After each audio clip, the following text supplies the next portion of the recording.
I'm challenged with clarity constantly, personal Yeah. clarity, and then your messaging and the communicating to other people Mm, and staying clear. yes. So it's a big topic for me. And it's one that, no, you're right. I don't feel like I've mastered. And yes, maybe I have some experience in it, but it was awesome that you asked me to be a part of the conversation about clarity, because just that made me think about it and do Yeah, yeah. some Right. mental wrestling with it. And I taught a sales training today that hyper focused on clarity. Oh, nice. So that Okay, was awesome. cool. So Okay. with that, Okay. okay, so Let's do it. you're the president of Ryonet, Right. and you've been doing this how long? When did you take over? President for 5 years, 6 years, right in Okay. there. So you got handed it right before COVID. Oh, yes. Yep.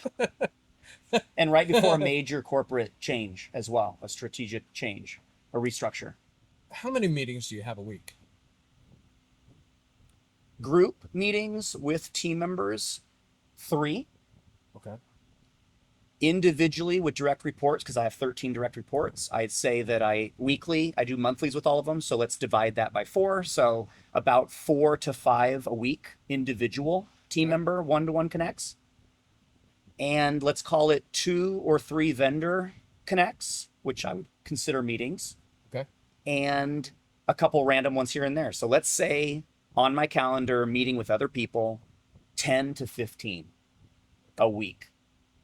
Is that a lot, or is that I normal? I think that's all relative, right? I would say that is a decent amount of meetings, a I think considerable. that's a tremendous amount I of think it's a meetings. considerate amount of connects. Yes. Okay. Yeah, for me, I have coffee with you on Fridays. Oh, I need to count that one. We have coffee on Fridays, and then as far as like appointments go, Yeah. a lot of the time that's my only appointment. Okay. I just don't have that many meetings, All right. and I really love that. Okay.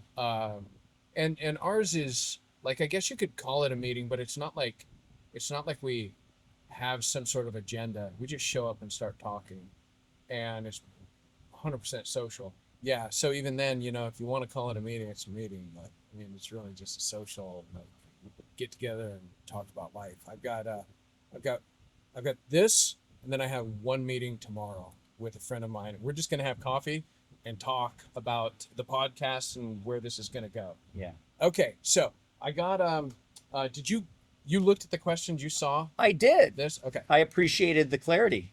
You know what? I like I said at the It was beginning, I wanted you to kind of have a feel for what I was doing, I so that you purposely kind of had your mind around it. I purposely did not delve too hard into it. Yeah, I just took a quick look, and I appreciated that you sent that out. yeah, And I had a pretty good mental clarity around what we may talk about, but I did not prepare comprehensively. yeah. Yeah. Well, I was reading something, and they were like, "Yeah, what you don't want is somebody delivering a TED talk." Yeah. And I have. Yeah. It's funny because I have heard people say that they go, they couldn't quite put the finger on what was wrong with that interview. Oh. And then Mhm. they realized what it was later. They were like, they showed up reading bullet points in their Oh. head, Yeah. and they realized that they had heard these exact same words on Yeah. every other podcast that they had been on. Yeah. And Well, when you and I meet for coffee, like, I think we walk in having a general idea of what we might think is interesting to talk about, but you never know what we end up talking about.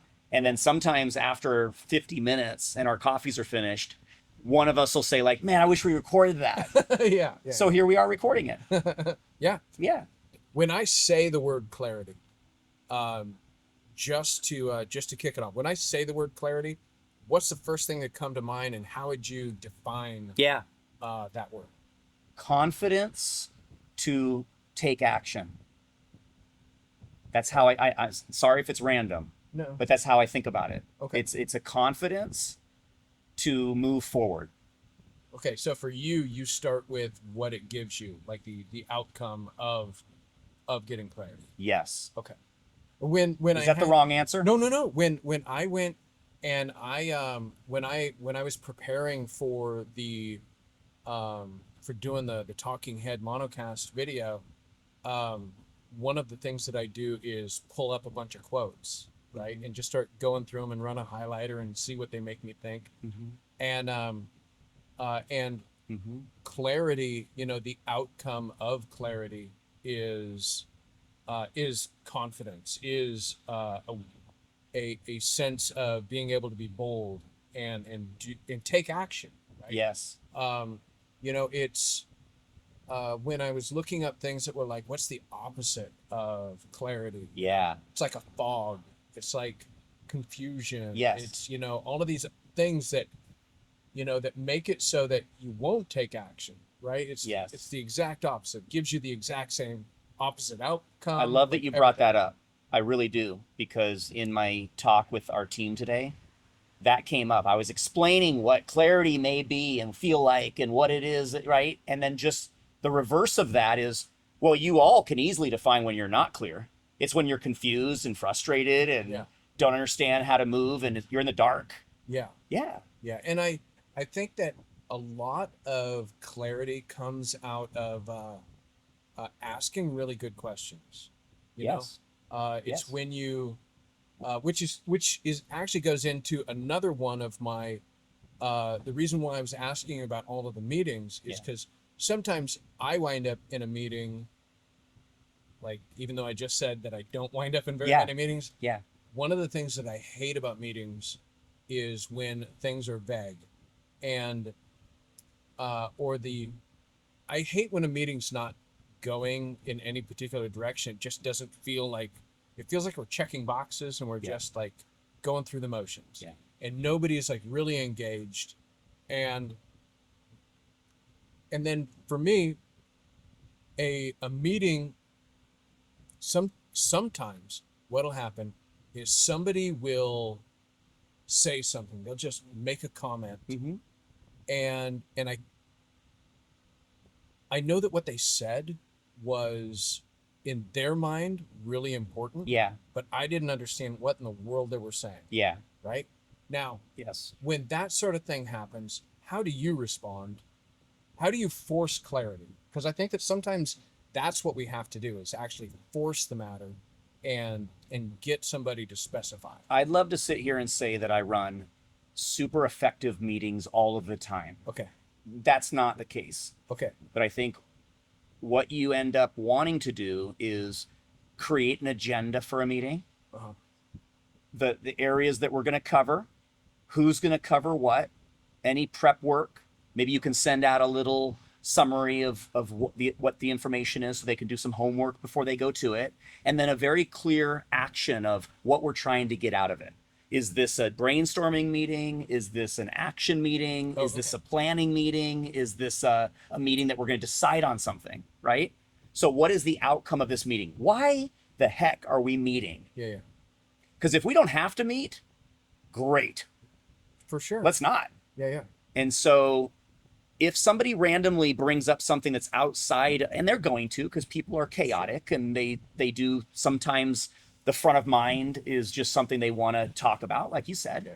And if that happens, you just have to decide, is it always happening? Do I have to corral this in? Or are we just going to kind of respect what's said and said, I think that's really interesting, but it's not a part of this meeting.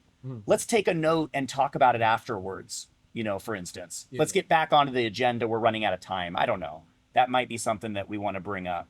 But yes, a clear reason for why are we here? What did we need to know before, and what are we trying to get out of this meeting? And I think that if you can walk into a meeting with that way, then it could be an effective meeting. It could be an effective reason to meet. Does that make sense? Gosh, you said a handful of things. I do that sometimes. You can stop me anytime, because sometimes I'll just... No. I want you to finish up a thought. With respect to this, I do plan to chase bunnies and stuff like that from time to time. Yeah. With respect to somebody coming in, and you were talking about prep. Yeah. And yes, I really love that. So tell me about the process, because that's super important when it comes to clarity for the focus of a meeting. And you're going to get a lot more done if you have people properly prepared. So I want you to walk me through it from the beginning. Okay, we Yeah. need to have a meeting. Yeah. These are the topics that we need to talk about.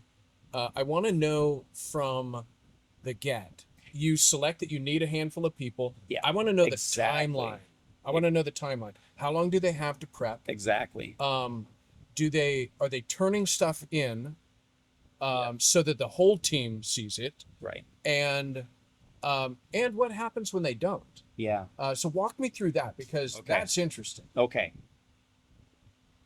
As far as the duration of time that you prepare someone for a meeting, it should be as soon as possible and as long as possible.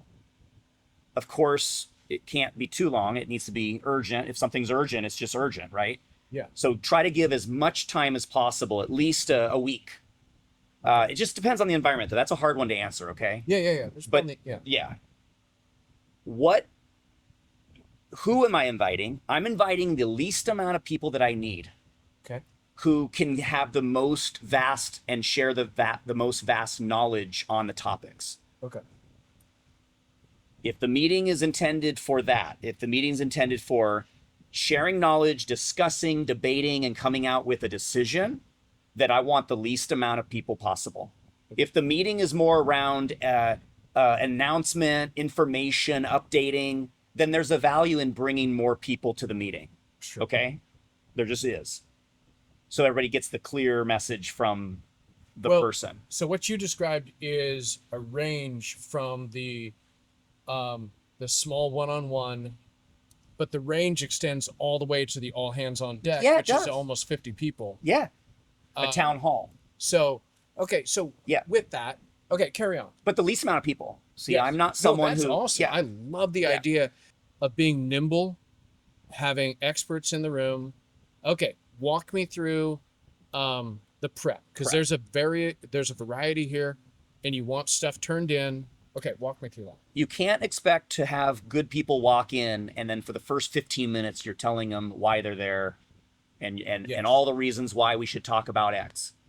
So to share a brief, to share a document first, to give people a time to read through it.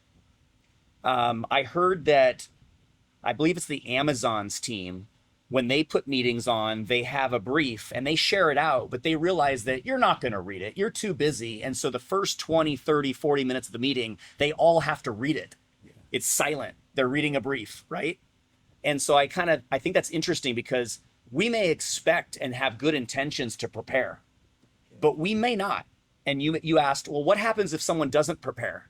Well, that's a bit of a challenge, and you typically know who doesn't, right? Because maybe they're not engaged, or they're asking random questions, and I think but to answer your question as far as, well, what do you do if somebody doesn't prepare? I think that in the nicest way possible and in the most professional way possible, you somewhat strategically ignore their input. So in a way, you just kind of defer focus away from that person more in the meeting. I'm really good with that. I like that a lot. Yeah. Because they there don't should be a quite penalty, deserve it. But at the same Yeah. time, Yeah. yes, Yeah. you deserve to weigh in on this, Right. since you didn't even bother to prepare for it. Right. And it made me very happy when you started talking about Amazon, Yeah. because, right, like that's like when you hear about Amazon's process for having meetings Yeah. and doing stuff like that, you can't help but to be like, yes, that is it. Yeah. Like, they're not interested in screwing around. I love the idea that they have a brief, that they don't allow you to do PowerPoints. Right. And well, there's the other one about the pizza, right? The size of a meeting, it can only be enough people that can eat one pizza. Have you heard this? And I thought it was Amazon. I could be getting the company wrong, but there's a company that's out there. They do have some sort of a ratio, some sort of thing that they use for determining how many people need to be in the room. Yeah. But and the thing is that meetings, like in half of the books that I've read where they talk about meetings, I've heard them say, meetings are a great place to hide. A lot of people show up and they hide. They don't want to participate. Mm-hmm. Around here, I know that I've told you this, that that there's really just a couple of ways that may not feel normal that I say these are grounds for termination. Um, one is obvious lying, lying to me, lying to my customer, stealing, whatever, right? Any sort of dishonesty. But the other is if you know something and you don't share it, that just pisses me off in a way that I can hardly explain. Um, if you see that this is actually a bad idea and you don't speak up, like I it's part of my job as the leader to create an environment where people know, hey, what, speaking up, there's no penalty. Exactly. There's no penalty for speaking up. And I'm not gonna, like, it's true, there are stupid ideas. Yeah, right? sure. But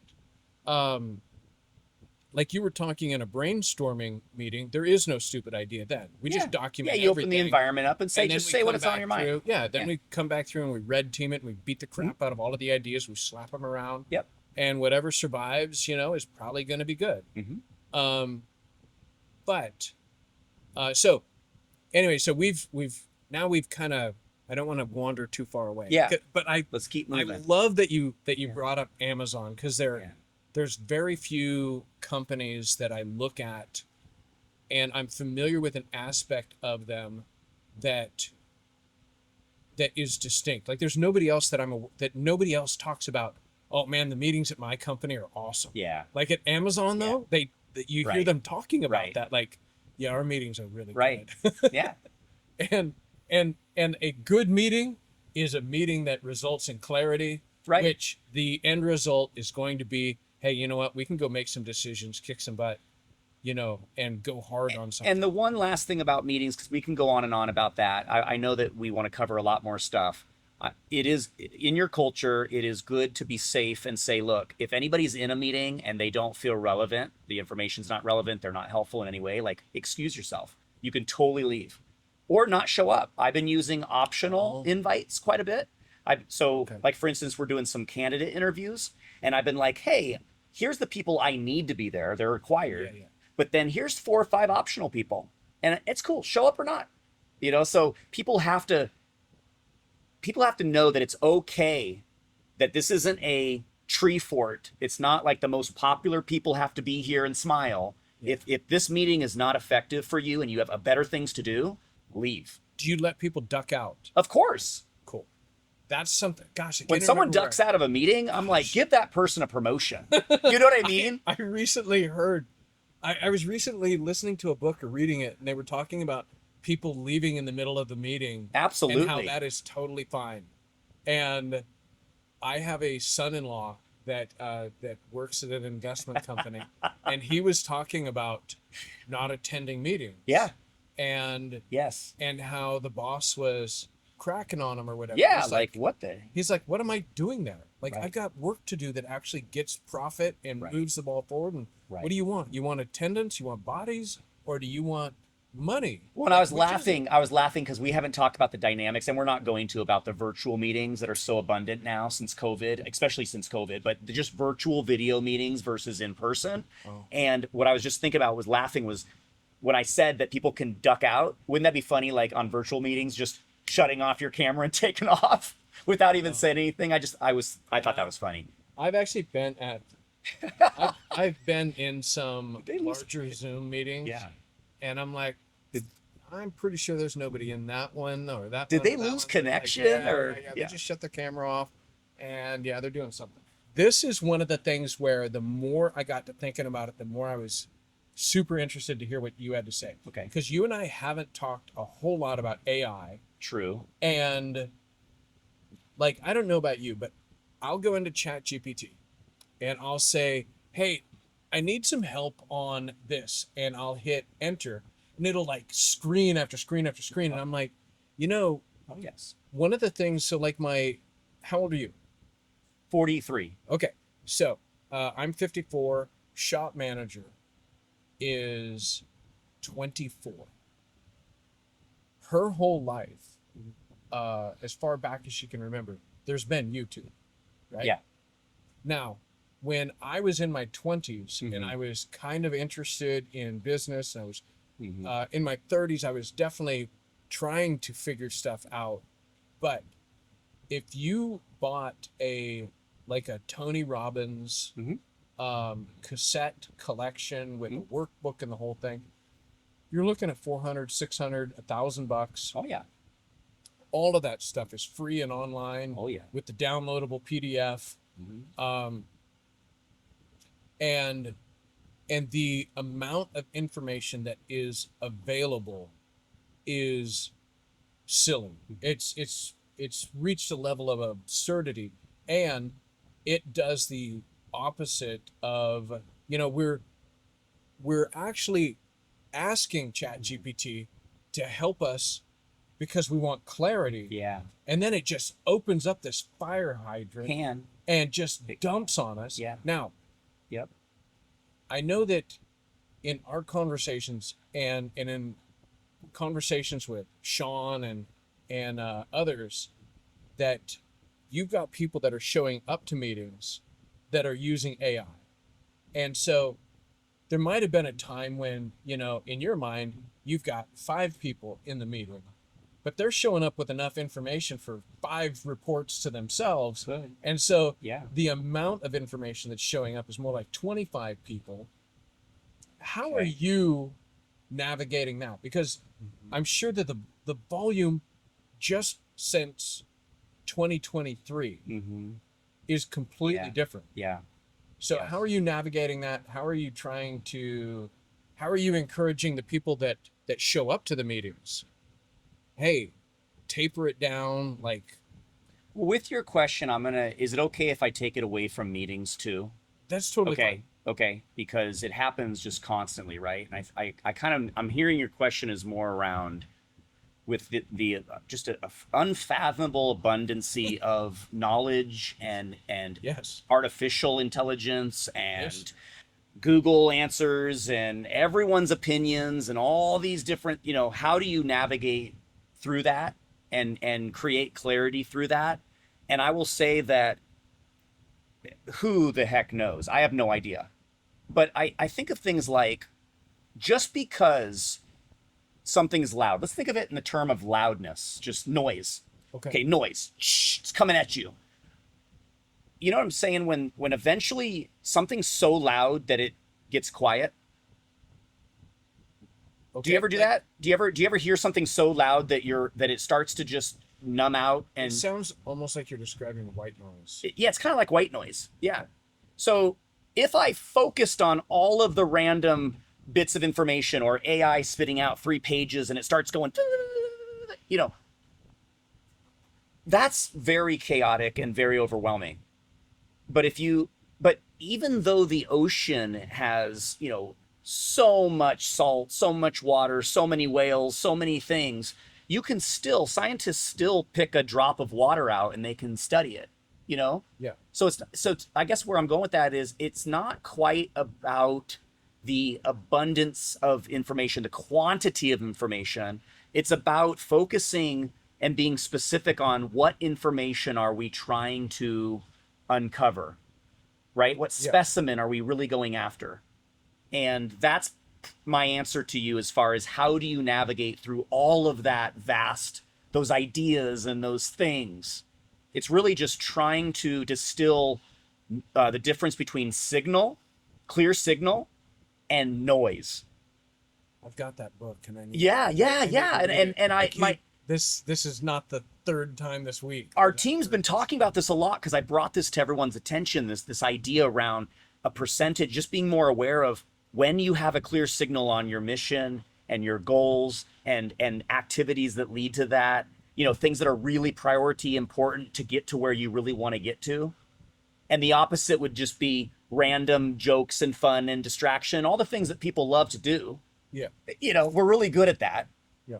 And just being aware of it, not doing things for other people necessarily, because when you start to define what's important, it's like, well, people are important, and if they think that's important, you could start to like rationalize all that. Okay. And so really just, and I would ask you, in your whole day that you could just go, okay, this is my typical day, Monday to Friday, how much do you feel like you have a clear signal and you're locked in, and then how much of it is just noise?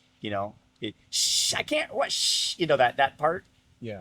And what I asked my close team, right? I asked my leadership team this question. I said, what percentage would you say in your day you have clear signal, and with some definition around that? And the answer back to me was staggering. And so we want to work on it because it's low. It's low. The average was like 20% of the day is clear signal. Okay. And to help define that, I'm just saying that's when you're locked in on the most important parts, and you know that what you're doing is really aiming towards productivity, profitability, all the things that you care about, Yeah. right? Interesting, huh? I'm glad that you came back and you defined what you meant by signal. Because that was sort of what I was talking about earlier when I was like, if we don't have clear shared definitions, then It's really you can important. say one thing, I'm hearing another thing, and then we get 20 minutes in and discover that we've both been having very different conversations that don't mean Correct. anything at all. Correct. I usually start with, and I didn't this time, I meant to not start with this, even though the topic is clarity. I didn't want to know what you were wanting to talk through as far as defining clarity. Yeah. Okay. What I typically do is I take a word and I put it in Google, and I'll say, what's the definition of this? Oh. And some words only have one definition. That's clear. But sometimes there's 4 or 5 definitions, but that's how I typically start a presentation is I define. I'll say the definition of this is X, and then we start to expand out from there. I didn't do that this time. I went through Brendan Burchard's coaching training last year, and we get all of these sheets, and there's basically like a series of questions, and the questions are really about getting to the heart of the matter. Okay. And the first question on every one of them, regardless of the topic, hey, today we're going to talk about this topic. How do you define that? What's the first thing that you think of? And then how do you define that? Talking to people and thinking back over my own coaching where I had been the coached. Yep. And I realized it's so practical. It saves so much time if we have, and that's why I started this conversation with that. How do you define clarity? And when you went straight to, it gives me the outcome of this, I made sure to pull us back. And I might have told you a little bit about myself. I might have also, with my answer, told you a little bit about myself. And myself is I'm somewhat execution and solution based, right? I was thinking of outcome. I was thinking of where does it go? Sure. That does tell you something about me. Yeah. With respect to like AI's influence. Mm-hmm. I think it's great, by the way. I at first, I'm still a little bit, I still think that it's going to come and kill us. I do have no, I also don't have any control over so much. I share the fear. I have no idea what the future will bring. Okay. Yeah. I get it. And there's a lot of funny movies about it and everything. But I love it because I actually think that it's a tool that is bringing logic to people who don't typically swim down that path. And where I'm going with that is, as you said, you throw something in and ChatGPT spits out this Bible back to you, right? This long, okay, well, not if you said, I want 50 words on X. You know what? Right? Yes. Or if I'm not going to ChatGPT generative, I'm not going to general knowledge of everything on the internet that's ever been written. I only want to train one little spot, a ChatGPT bot, and I only want it to know X. I only want to feed it one piece of document, like an agreement, and now it can't be throwing about everything. I'll just say, what's the cost? And it knew exactly what the cost is. I think it's disciplining us a bit to think very logical about the outcome of what we're prompting. Yes. You know, does that make sense? Yes. I think that what it really does is it shortens the feedback loop tremendously. Okay. And it makes it so that when I ask a silly vague question, Yes. it goes, "Oh, you want to know everything in the universe?" Right. Okay, and it just starts out with, Exactly. uh, it just starts out and it just runs, and you're sitting there like, "Oh my gosh, stop, Right. stop, stop, stop." Right. And yes, I have trained a couple of things Yep. where I will say, "Hey, you know what? I trained it to do this thing called 555.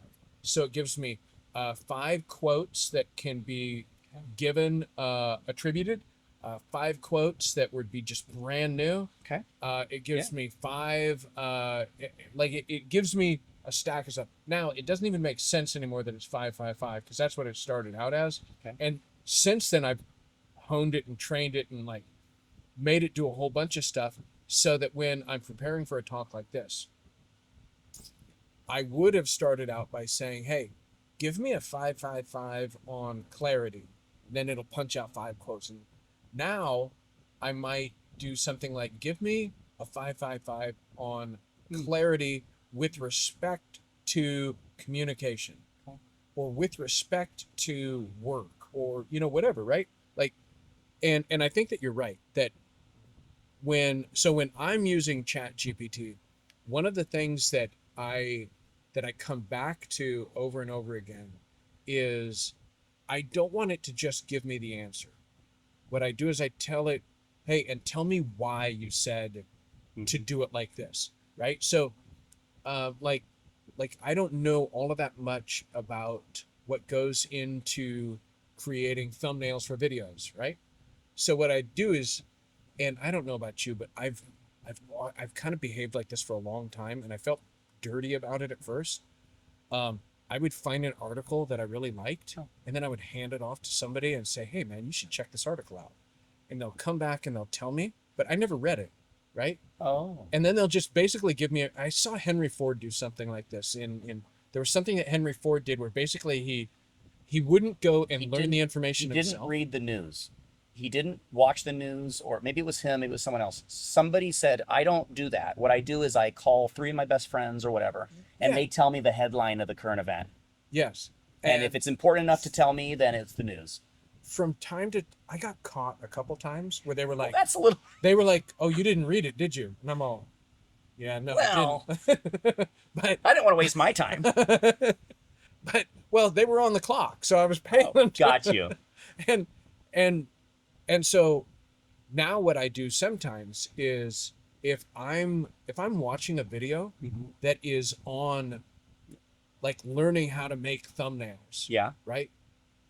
Or learning how to do some sort of a intermittent fasting thing where they're like, "We've learned this new thing that's, you know, I've got a subscription within YouTube that allows me to grab the transcription, Okay. paste it into ChatGPT, and say, Oh, yeah. "Tell me what it says Nice. and the highlights of this thing." Cool. And then I'll start interacting with ChatGPT. Okay. If it says something interesting, I'll say, "Wait a second. Are you saying that they're saying that you can only eat at this time or that?" "No, no, no. What we're saying is," and it learned the material and it comes back to me. Well, with like the thumbnails, for instance, I've I've said, "Hey, you know what? Colin and Samir Hmm. did a really great sit down with somebody, walking them through how to create a thumbnail." Mhm. I grab the transcription, put it into ChatGPT, say, "Hey, um, I want you to walk me through. I want you to read this, Mm. and then I want you to take this topic and give me 5 suggestions on how to create or what the thumbnail should look like for this video, Okay. um, and explain this to me." Okay. Right? So I I try to make it so that it's not just giving me the answer, but it's showing me its work, Okay. and it's showing me like how it got there. It makes me so that I'm be I already don't particularly care for how much dependency I have on technology to Yeah. give me the answer. Yeah. But that is one of the things that I can do with ChatGPT to make it so that I'm not so that I'm actually learning and developing as I'm learning how to use it.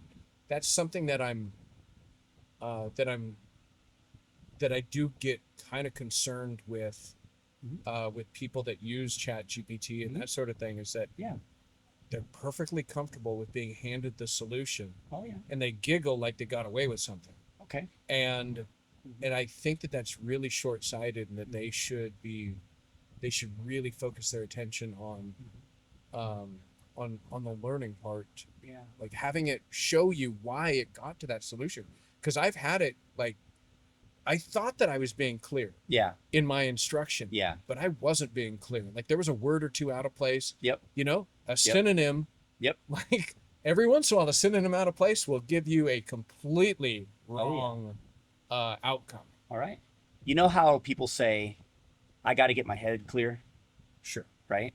And you may have a different exercise. You may like to draw, or some people like to run or work out or whatever to go clear their head, Yeah. right? So I was thinking, okay, clear your head. Is it really clearing your head? And I heard recently, it's not really that you go and exert yourself and run. Let's say running. It's not that you're running in the morning to clear your head of thoughts, or to empty your head in that format, but more to clear up your head, to help prioritize. And why does that work during exertion? Well, I mean, there's probably different reasons for that, right?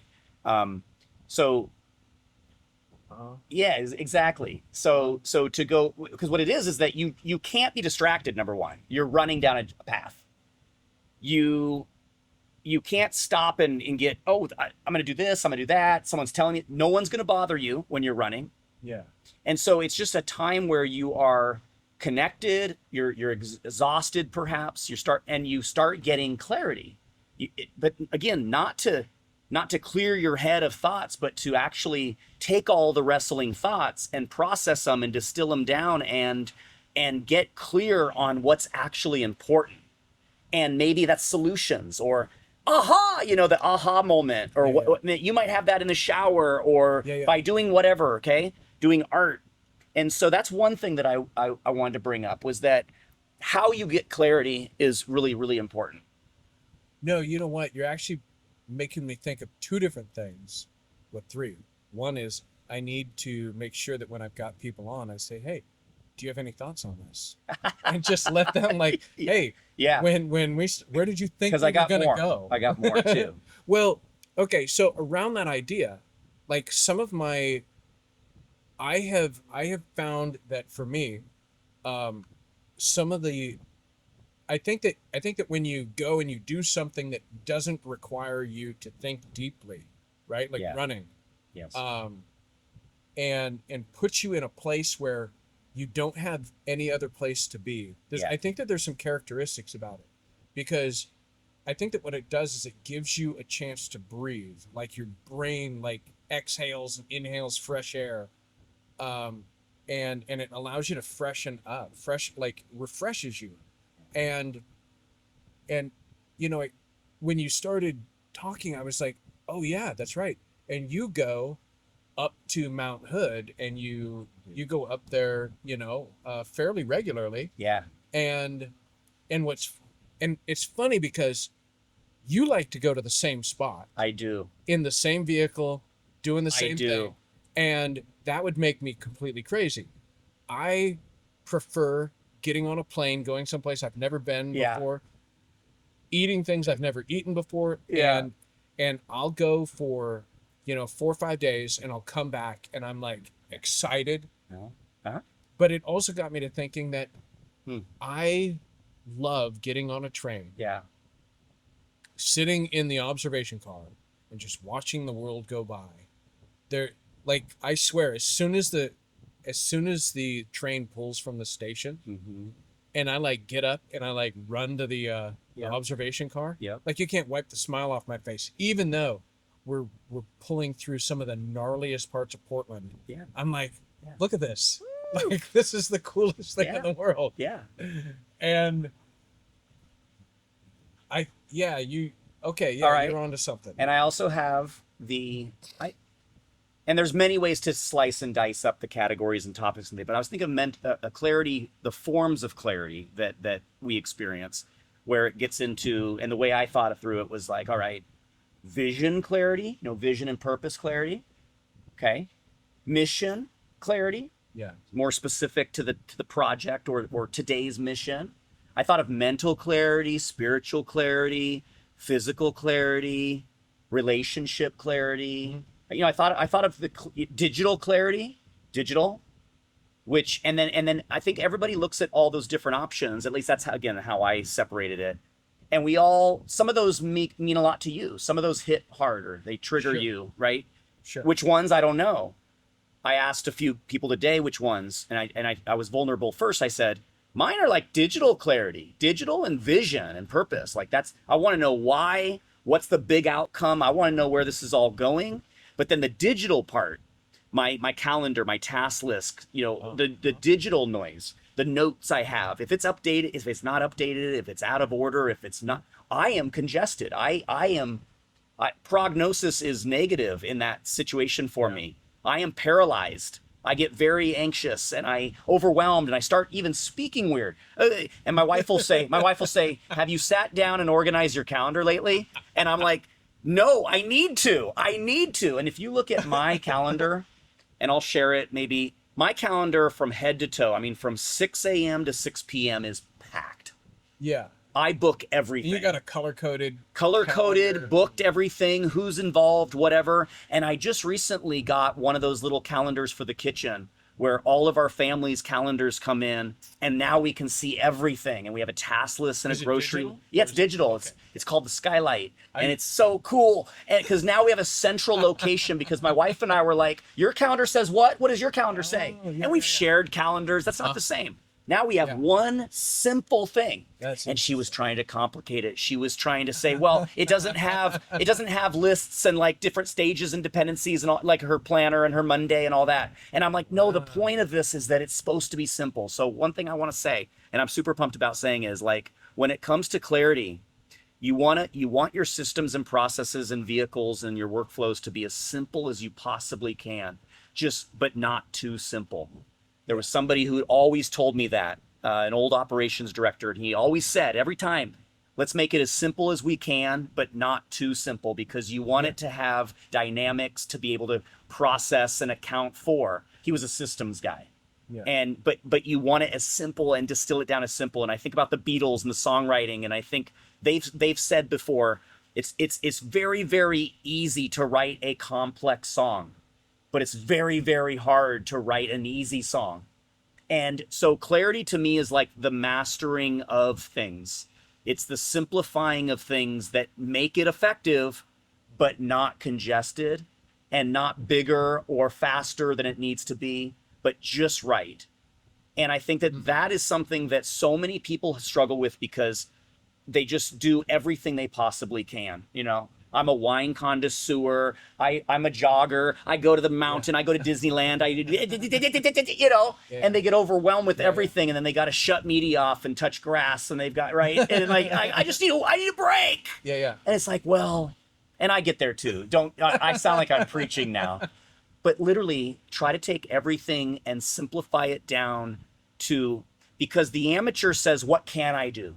Yes. What can I do? How much? And they copy people, and they see someone they really look up to, and so the amateur is always thinking, how does my fingers move that well? Or whether you're drawing or blowing or whatever you're doing, and playing music or art, or how can I do that? So the amateur is trying to do everything they can. Yeah. And trying to do it fast and good and all that. The professional starts to know how it works. They got some experience. They start doing industry standard, but they still look up to who? The masters. The masters are people who they don't know. They're past how do I do that? They're past what can we do? And they start distilling it and getting into what should I do?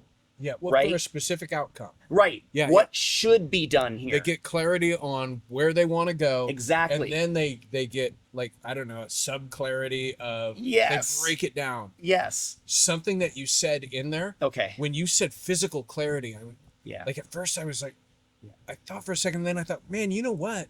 Yeah.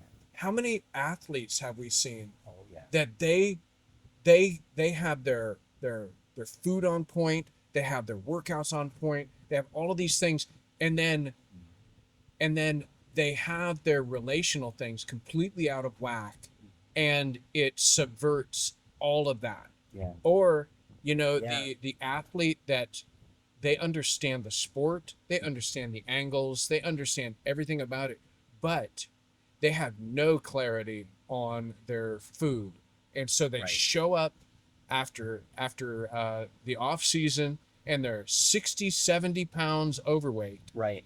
I was just listening to um, there's a basketball player for the Pelicans, Zion Williamson, Okay. and he's supposed to be at 280 pounds, and he showed up at 340 pounds, and they were talking about how physically that's super hard on your knees and ankles and your hips and like all of this stuff. Yep. And to what you were saying, if you are clear on A, B, and C, if you're not clear on D, D could be enough to Right. rip the rest of the stuff apart. Right. And I think which one stood out to you in those different forms, the way I broke that down, the clarity of, mental, vision, purpose, physical, spiritual. For me, a lot of it, I find myself kind of obsessing um, on business. I see myself, not I like the structure and that sort of thing. I'm fascinated with frameworks, and for me, frameworks are the thing that a good framework that helps me ferret out and uh, and helps me to get clear thought, is one of the greatest things in the world. I work really hard to develop frameworks that help me so that I can go to them, and it'll help me to get clear. And so, like you and I were talking earlier, and if you ask really good questions, you'll get really good information that you. And if you ask vague, crappy questions, you're going to get vague, crappy information that, it may aim you northish. You'd be like kind of north. Yeah. Um, but the better questions you ask, the better answers you get. We talked a lot about our personal clarity and what we need in order to understand and have confidence to move forward boldly. But now I start thinking about leadership, and because I am a business leader, and obviously everybody's leaders in some way, to help motivate, empower, influence other people, you have to communicate mostly, right? It's about clear communication. Yeah. And so something I want to bring up is, and this is a very simple framework that you've heard before, is tell them what you're going to tell them, and then tell them what you told them. Yeah. It's a very simple framework. Sure. It just means that you are preparing people with what you're going to be speaking about. You're speaking about it, and then you're reminding them and recapping what you spoke about. And people can start to digest that more and more. I think before we try and communicate, especially something complex, we have to be in a state of clarity ourselves so that we don't just start mumbo jumboing, Yeah. and speaking around and around and around. And so for me, that's one of my biggest challenges is, do I have insight and am I clear on what I am asking other people now to be a part of? And if I have any questions at all, then I'm not going to be as clear as I could be. Yeah. Yeah. And if you're not clear, it trickles down, Sure. right? Remember the childhood telephone game? Sure. And we say, hey, and it's always, okay. So if I'm not clear by upstream, then I'm not going to be clear, and it's going to be less and less clear every single time it gets communicated down to different parties. And so I thought it was important to bring that up. Yeah, that is especially I've seen and heard that exact framework with people talking about like sermon prep, Oh yeah, absolutely. doing presentations, all of that sort of thing, and it makes it so that I think it makes it so that, yeah, when you tell them, hey, this is what I'm gonna get to, you'll see this with YouTube videos too. A lot of Yes, YouTubers that's right. will say, hey, in today's video, you're gonna learn about Oh yeah. X, Y, and Z, and then they explain X, they explain Y, they explain Z, and then they go, see, X, Y, and Z, and and um, and this is how or this is they'll just do it just like that. Yeah. And next time we're going to talk about Oh yeah. C, D, and E. Yeah. And but yes, it's clarity with communication. Yes. And I think that also as a receiver of information, a couple things I thought through. There's a really, really good book. And of course, I'm going to forget the name of the book because I never remember names and authors of books. So maybe we'll have to plug that in you later. and I read a lot of the same stuff. So what Right. was it about? It was something conversations. Crucial conversation? Yes, thank you. Okay. Crucial conversations. So again, because clarity, I think of that. I think of like speaking to people about things that may be hitting them in a bad way. Like for instance, something they don't want to talk about, right? Or something crucial, like in the Crucial Conversations book. And how it's all about, it's more than just what I'm saying or my demeanor. It could even be elements like the time of day it is. The place. Are you comfortable in the place that we're at? Am I sitting behind me? I've got a crowded street and cars are zooming by. Sometimes when you and I go to coffee, we specifically sit somewhere where we don't get distracted as much, right? Like, are you looking at the wall behind me or are you looking at all the people walking in? Yeah. So again, your environment and the time of day, are you just somebody who isn't great in the mornings? So there's all these different elements that we should be thinking about when we try and make clear communication. Yeah. Right? Yes. No. You and me, for a long time, I would sit facing the door, and then at some point, I had got to this place where I was like, "This is stupid. I need to quit facing the door," because I just kept getting distracted by everybody that came in, and you don't get distracted by Not as much. Not as much. And every now and then. And Yeah.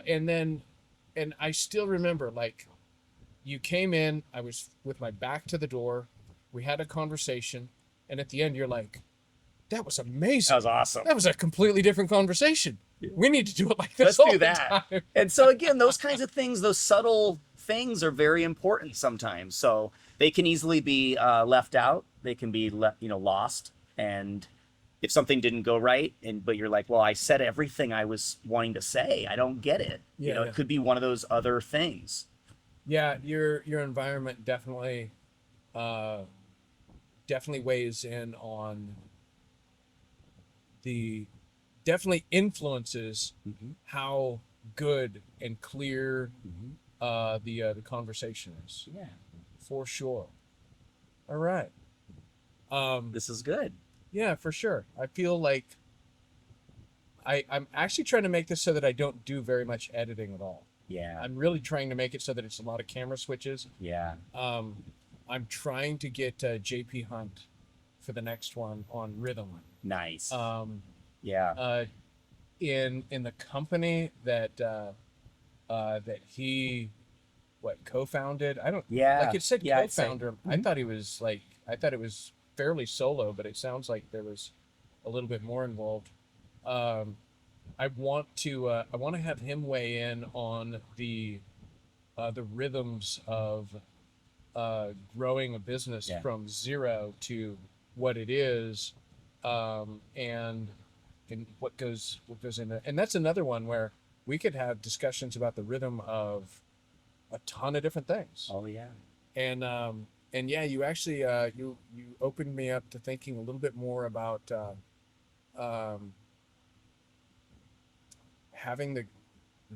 asking the guest.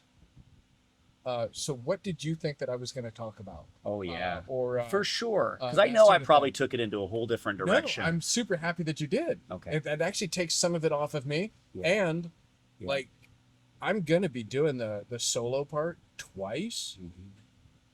People aren't going to be that jazzed about listening to me monologue over the top of a guest. Like Mhm. part of the reason why they're going to be watching this is going to be Well, Adam, to hear what you have to say. that's the whole point of a podcast or listening to people talk or reading a book or watching a movie. You know, anytime it is for the it's